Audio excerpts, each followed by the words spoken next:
Campside Media. Hello? What is this? What do you want me to say? Going on here? It's just, Chameleon. Okay. You're listening to Chameleon. A production of Campside Media. Oh. A warning. There's some explicit language in this episode that you may not want kids to hear.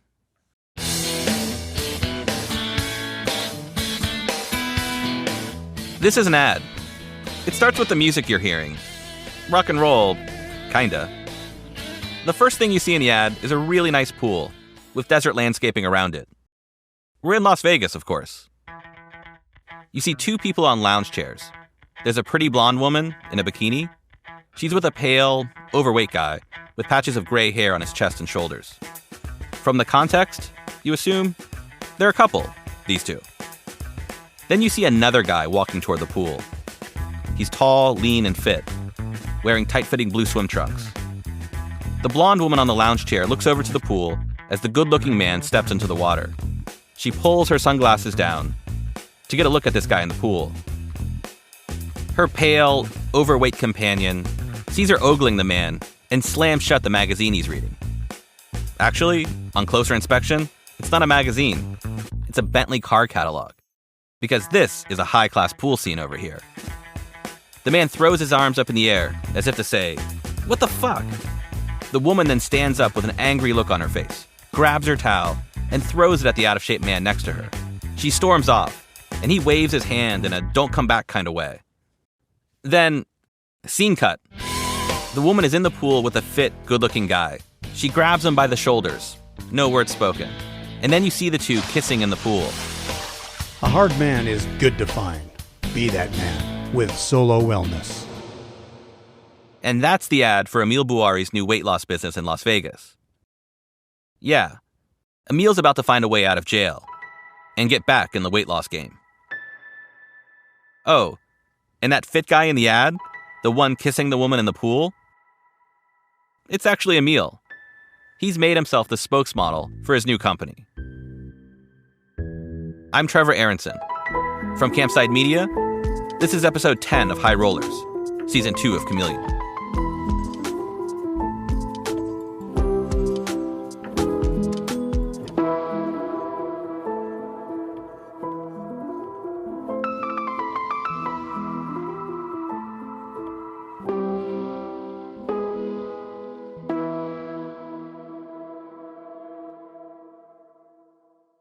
So way before that ad was filmed, Emile still has some hoops to jump through before he gets out of jail. It's 2018, and he's still incarcerated. In the desert, in Pahrump, and biding his time laying on his bunk, working out in the gym, and doing yoga. On the outside, federal prosecutors are pushing forward with his criminal case, and Paul Pat is suing him for defamation. And he's winning. Emile doesn't have anyone there to defend him, because he's locked up in jail. In fact, Paul is caught on a court recording joking about this. These guys are all nervous about this hearing. I said, listen, this is going to be the easiest hearing where you have nobody on the other side. Yeah. So Paul asked for the judge to rule against Emile for millions of dollars in damages. I mean, I think one's reputation is priceless. To the extent you have to put a number on it, I'm seeking at least $4 million, if not more. Paul's evidence that Emile had written the defamatory reviews is pretty solid. He has internet records tracing the reviews back to accounts linked to Emile. And there's some evidence Paul didn't have. Additional evidence I came across. In the FBI's undercover recordings, Emile appears to admit to his defamation campaign against Paul in a conversation he had with Dennis and Michelle. I'm very good on the internet. I hire people out of India and they can destroy a company online. Like $5,000, they will absolutely. So these people in India, they work for $100, $120. 3 people work 10 hours. Holy shit! Putting shit online, so I can decimate a company. So they okay. So they can put all kinds of fucking. This guy's a douchebag. Whatever. I hired him and he lost it. I would decimate his business. And in fact, in a couple of weeks, I'm going to send him an anonymous email that if he doesn't drop it, dismiss the case without prejudice. I'm taking him to the next level. Yeah. A judge later agrees that Emile is responsible for the defamatory reviews. He rules in Paul's favor in a default judgment for a staggering amount of damages. $4.1 million against Emile and $550,000 against Emile's girlfriend, Kim Milko. But even with this huge amount of money to pay Paul, somehow things take a turn for the better for Emile. Way better. The Justice Department has, at this point, already offered Emile a plea deal, which would have come with a sentence of 30 months. Emile is convinced the case is dirty, and he refuses to take the plea. And the government's lawyer admits in court that Emile has already spent as much time behind bars as he would have had he taken the government's plea deal. The plea agreement we had him at a level 19 with the 3 points for acceptance, which would have been a 30-month low end. He's been in about 27 months, so with good time, he would be available to release. So the judge agrees to release Emile, finally, pending trial. I asked Emile how he got through more than 2 years in jail, and how he felt when he got out. I grew up in Nigeria, Africa, and Beirut, Lebanon, so I've seen hell actually take place. I've seen 6-year-old kids, African kids, walk 2 miles in bare feet just to get water bucket and walk back, and then go live in a hut with 6 other kids and family members and so on. I mean, that's permanent. There's absolutely no hope to get away from that. So that's real hell. I always knew Pahrump, the way it was hell, and it was a shithole, and so on and so forth. But at the same time, I always knew it would be over, and I always knew that we would win, and then it would be our turn. But in general, yes, it was a shithole, and of course, I don't want to go back. Nobody wants to go back there as opposed to being here. But you get through things in certain ways. After his release, Emile vows to take the criminal case to trial. In a court filing, his lawyer uses the research of Jeff Danik, the former FBI agent who's helping Gus, to describe how Michel, the informant, was allegedly running scams on Emile while he was under federal investigation. Federal prosecutors acknowledge, in a reply, that the government is looking into those accusations to determine if they are accurate. And in a motion to dismiss the charges, Emile makes clear that if the government is going to put him on trial, he's going to put the government on trial, delving into how the case started and the actions of the agents and the informant. And incredibly enough, that is, apparently, a fight the Justice Department doesn't want to have. Prosecutors offer Emile a deferred prosecution agreement, meaning that if he stays out of trouble for 6 months, all the charges will be dropped. Well, basically, it's a dismissal with a face-saving mechanism attached to it. But I didn't stick to a single condition on that PTD. I didn't get a job. I flew right away to Costa Rica, and I didn't stick to a single condition of it, and they still dismissed the case. Which is extraordinary. The Justice Department has a conviction rate north of 90%. The whole thing was a farce. Everyone had their own personal agenda, whether it was Paul Patta having a personal agenda, Michel Ben Amar had his own agenda, how much to party, how much fun to have while we're doing this. So everyone had their own little agenda here, and it kind of worked for a while, yeah.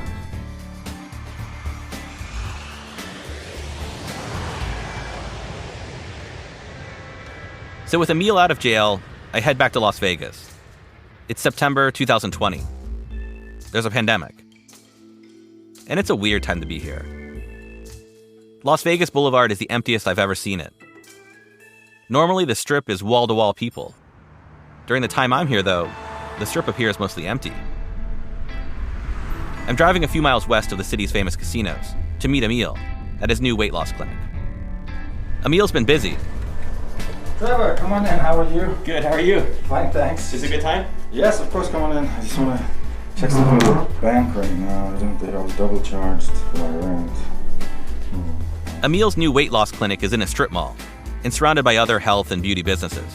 There's a dermatologist, an eyelash studio, a plastic surgeon, a hair salon. It's a full-service strip mall. If you take things too far, spend too much money trying to make yourself look young and beautiful, there's even a bankruptcy lawyer here too. And Emile's still the consummate salesman. 2 years, I believe this company will be generating about $5 million in revenue. Profits will probably be 50%, and take it from there. I've done it before a couple of times, so there's nothing now. I'm much smarter than before. Emile sells the same HCG diet he did before. But now he's also selling what he's advertising as weight loss shots, which are, in fact, B12 injections. Just as with the HCG diet, there's no medical evidence to support claims that B12 injections help you lose weight. But again, as with the HCG diet, Emile claims B12 shots just work, miraculously. Helps energy, stress, stamina, anxiety, raises metabolism. Then they follow the diet, they lose a lot of weight. I mean, one of my patients... And Emil's got a new girlfriend when I visit, Erica Kimball, a nurse practitioner who specializes in dermatology. She knows about Emil's arrest and the money laundering. Emil has told her all about Operation Botox, and about how the FBI guys use the sting as a vehicle to party in restaurants and clubs on the government dime, which Erica finds amusing, since, to her disappointment, she's discovered Emil isn't much of a partier himself. He doesn't really drink. He goes to bed early. He doesn't like nightclubs. He likes to go to the gym. He likes to eat super healthy. His big day out is going to Whole Foods. Or to the movie theaters, which we can't do anymore. He doesn't like going to restaurants. I have to pull him out of the house to get him places. Yeah. So as I'm talking to Emil and Erica, one of Emil's patients walks in. She's here for Emil's B12 injections. How are you? Hi. Hello. This is Dr. Erica. This is Trevor. So we're gonna give her some shots. Yeah, of course. Yeah. You can go in my room. Sure. Okay. We're being interviewed by. Good for you. You are a very popular guy. Yes. Yes. And you are such a good guy. So. Thank you. For Emil, life's getting back to normal, but there's been a lot of damage left behind from Operation Botox. I've asked Emil several times, and in different ways, if he regrets getting his brother Gus, his girlfriend Kim, and his friend Mary mixed up in the FBI sting. I can never get an answer I find satisfying. Do you feel bad? Absolutely, I do. Yes. And that's all Emil will really say. But Operation Botox has changed Emil's relationships with the others. His friend Mary isn't one to hold a grudge, and so she blames herself as much as Emil. She was stupid, she says. I really didn't get it. I did not get it at all about what was going on. What an idiot. I bleached my hair blonde, so I'm not an embarrassment to brunettes, okay? So anyways, I was like, oh my God, what idiot. So, yeah. Mary has since moved from Las Vegas to Florida. She and Emil are still in touch. For Emil and Kim, his girlfriend during Operation Botox, the one in the supposed love triangle with Paul Pata, things are much different. I asked Emil about his relationship with Kim.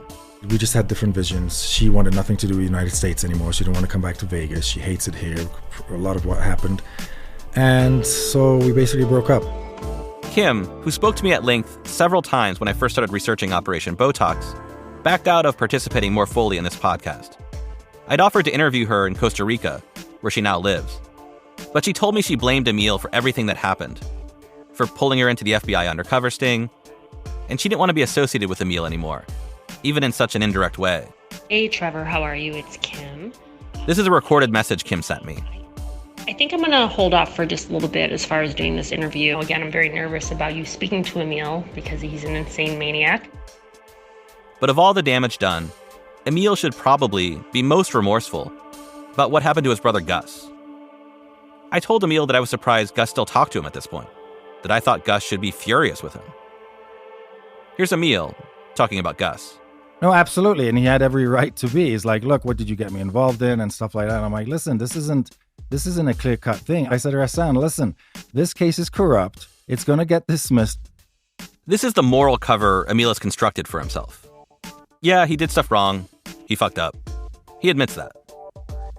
But the real corruption here, according to Emil, was that the FBI and Paul Pata, the lawyer he was feuding with, had conspired to make all this happen as part of some sort of revenge plot. It's unfortunate, but Gus just got caught up in that. That's how Emil appears to frame everything in his mind. That's what he seems to believe. To me, it's a way for Emil to abdicate his responsibility for what happened. More after the break. You're listening to Chameleon from Campside Media.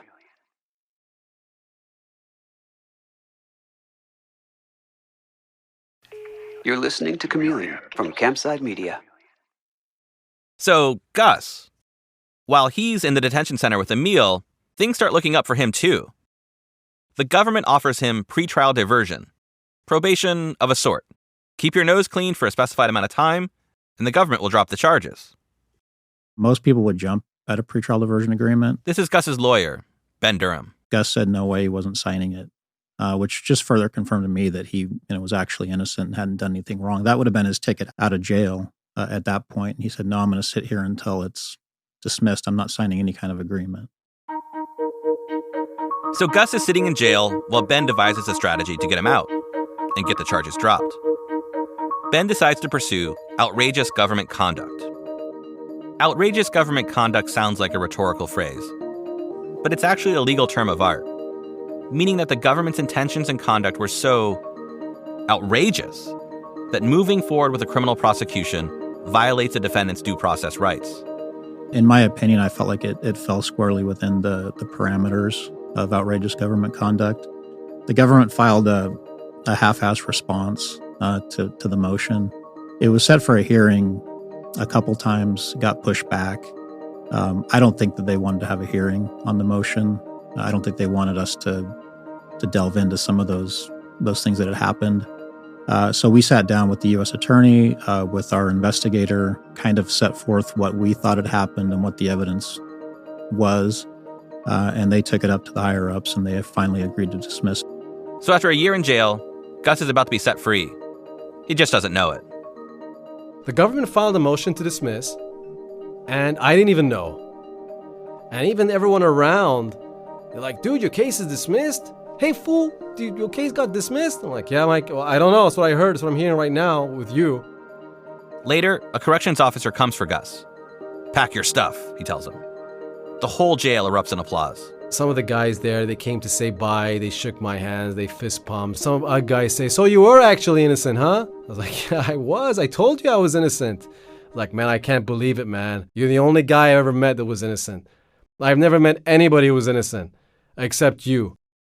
Gus goes out as a free man. They just unshackled me. That was it. Gave me a bottle of water. I had no money, no phone, no ID. Just a bottle of water, 11:30 at night in Las Vegas. But his life is wrecked. His business is done. The weight loss clinics in Florida closed in his absence. His wife and son are now living in another country. A corrections officer just drops him off in downtown Las Vegas. They made me a homeless guy. In a way, I was like, man, I wish I could be on my bunk and go to sleep. But let's not think that way. You're a free man now. So I walked next to Fremont Street in Vegas, and there was this party, outdoor party, and I just walked into it, and I remember looking at these go-go girls dancing on the bar. Like, what a contrast. All of a sudden now I'm looking at women and free people, and I'm like looking, and my clothes are unironed, and I look disheveled. My eyes are blotched red. I was tired. I was hungry, and I still had to walk. But I danced a bit. So yeah, I danced and waved my hands a bit with them, with these people like dancing. And like, think if you guys knew where I was in the last 30 minutes, like the last hour, like how funny, nobody knows, everyone's just drinking and laughing. An hour ago, I was in fucking detention. Broke and looking like a homeless man, Gus is trying to figure out what to do. He starts asking around among the partiers on Fremont Street if he can use someone's phone. He gets a lot of no's. Then someone finally lets Gus use a phone. The only number he has memorized is for a friend in Los Angeles. He answered it. I said, it's me. He's like, man, like, are you okay? What can I do for you? Can I send you money? I'm like, well, no, because I don't have an ID. How am I going to get money anyways? He's like, what the fuck are we going to do? Gus tells his friend to contact his lawyer, but they both know there's no way he'll be able to get a hold of him until the next morning. So I had to walk the streets of Vegas. With nowhere to go, Gus sleeps on a bench outside an Apple store. Apparently nobody bothered me. They both thought I was a drunk guy in Vegas. It's a very normal thing.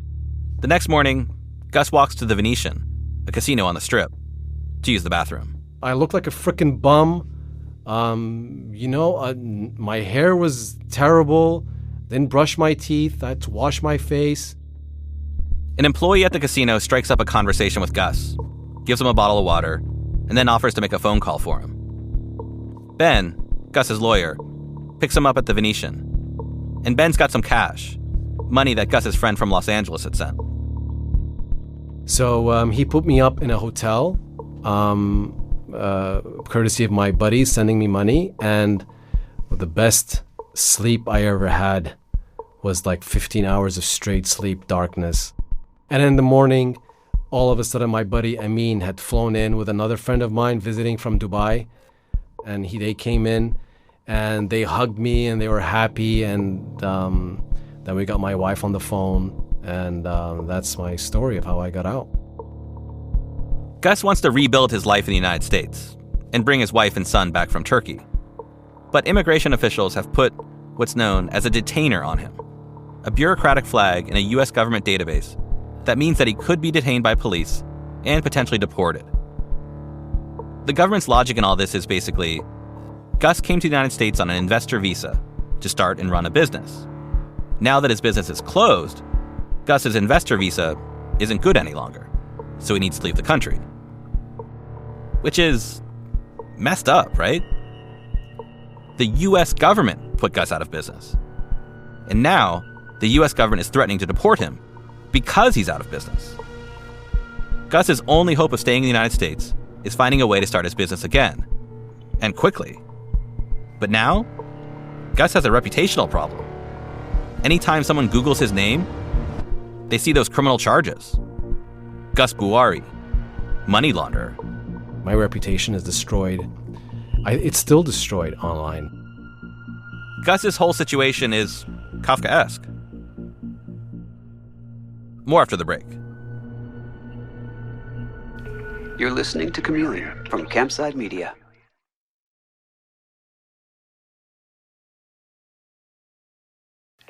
You're listening to Chameleon from Campside Media. After his release from jail, Gus tries to rebuild his life in the United States.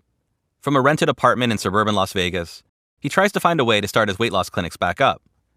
Gus's wife, Esra, and son, Sean, visit him in Las Vegas, in the hopes that they can find a way to stay. But for Gus, too much damage is done. Gus can't get his business up and running again. He's also concerned that, given his questionable visa status after his release from jail, staying in the country longer could have severe consequences. If he were to be deported, the U.S. government might never allow him to come back to America. So Gus boards a flight to Turkey to join his wife and son there. His life in the United States, his apartment, his businesses in Miami, his hopes of raising a son in America, Gus loses everything in the end. One of the reasons it's odd that the FBI went after Gus so hard was that Emile was caught on tape during the FBI sting, plainly telling Dennis and Michelle that Gus isn't a bad guy, isn't the type of guy who will launder money. He's not like me. He's not been fucked by life yet. He's not woken. He's still a little innocent. He's not like me. He's not been fucked by life yet. That's what Emile told Dennis and Michelle. What Emile meant was that Gus wasn't jaded, wasn't as cutthroat and opportunistic as he is, wasn't willing to break the rules. Gus's downfall, his flaw, was that he trusted his brother. And by trusting Emile, Gus finally got fucked by life.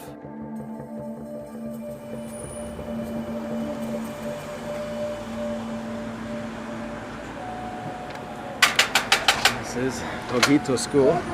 I'm with Gus in Istanbul, Turkey. It's a nice day. Sunny, temperate weather, a cool breeze. Gus is walking to his son's school to pick him up, as he does most days. We can just wait here.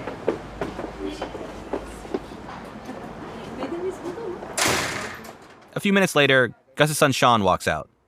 He's 5 years old, and he has a thick mop of black curly hair that falls below his chin line. He's a cute kid.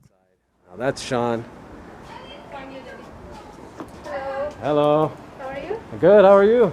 Hey, Sean. How's it going?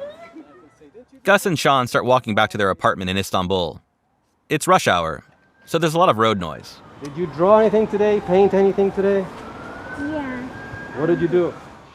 Sean thinks about what he's going to say as a truck passes. A moon and a guy sitting on the moon. A moon and a guy sitting on the moon? Yeah. Huh. Interesting. Did you talk with your friends about the Avengers again today? Yeah. Who's your favorite Avenger? Flash. Flash? Flash is DC. He's not an Avenger. I like Flash. Since when do you like Flash? I like Flash.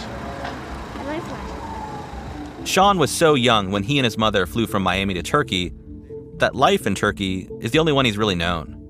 And it's not a bad life. Gus, Esra, and Sean have a really nice apartment in Istanbul, near a newly built high-end shopping mall called the Zorlu Center. Esra is teaching English, and Gus is trying to find a way to build back his weight loss business, which is a big challenge here since he doesn't speak Turkish. I don't know if I'm going to be here in the long term or not, but as a stepping stone, it's where I need to be. My wife's working. She pays the bills mostly. I have some money I have aside, but it's dwindling.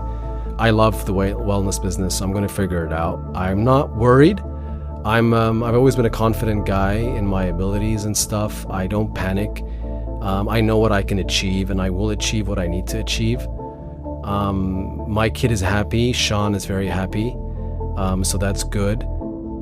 But Gus hasn't given up on returning to the United States. Toward that goal, Gus recently filed a lawsuit against the U.S. government and agents Chuck Rowe and Dennis Lau.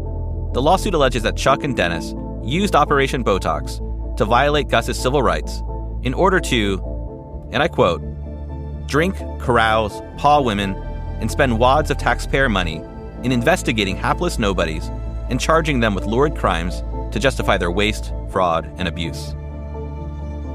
A lawyer representing Chuck and Dennis is arguing that the former FBI agents are entitled to something called qualified immunity, a legal doctrine that shields government officials from being held personally liable for constitutional violations. My civil rights complaint against the government, the U.S. government right now, is that there was negligence and a responsibility on their part, on the people who represented the country, the institution, the United States.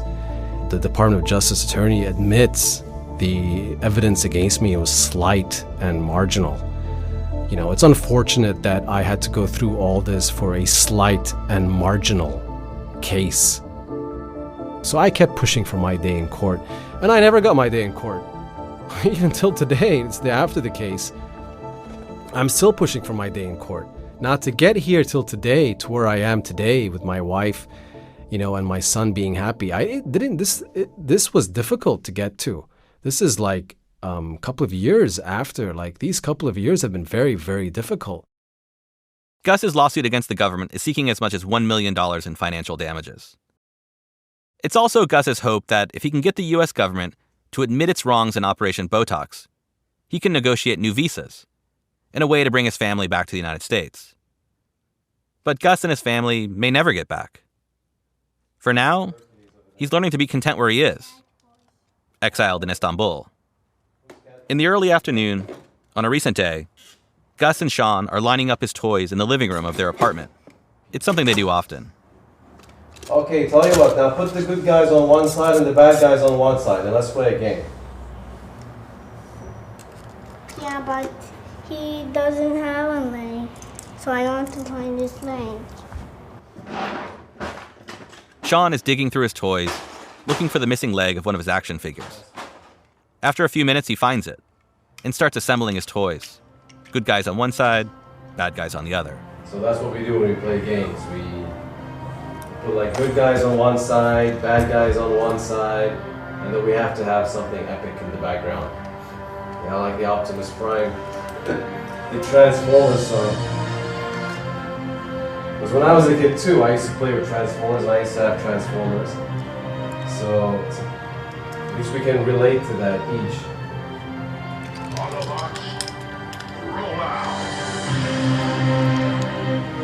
Ready?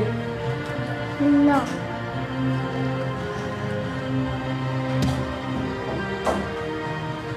Okay, we're taking vengeance on bad guys. We're gonna beat the bad guys. Okay, choose you guys. Who should I be? It's all a game here, in Gus's apartment in Istanbul. The good guys versus the bad guys. But Gus is hoping that one day soon, back in the United States, he'll finally beat the bad guys.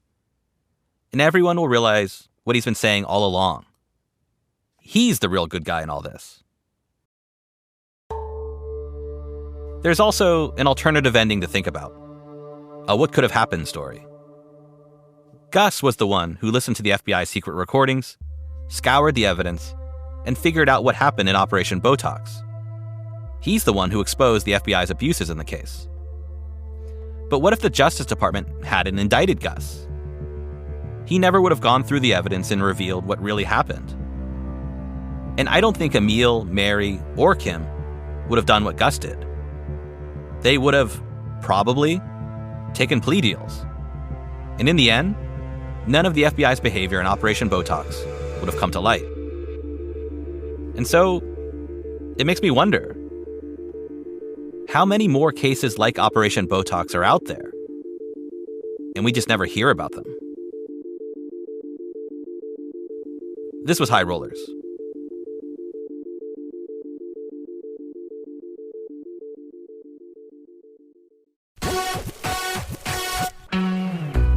Chameleon Season 2 comes from Campside Media. It's hosted by me, Trevor Aaronson. Our executive producers are Vanessa Grigoriadis and Adam Hoff. Alex Yablon fact-checked the series. Margot Williams also contributed to research.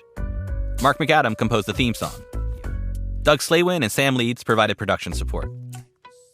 The executive producers at Campside Media are Josh Dean, Vanessa Grigoriadis, Adam Hoff, and Matt Shaer. If you enjoyed High Rollers, please rate and review the show on Apple Podcasts. It really does help other listeners like you find the show. And make sure to subscribe to the show on Apple Podcasts, Spotify, or wherever you get your podcasts. Take me in, Sin City. Take me in, Sin City. When you're in Sin City, no use confessing your sins.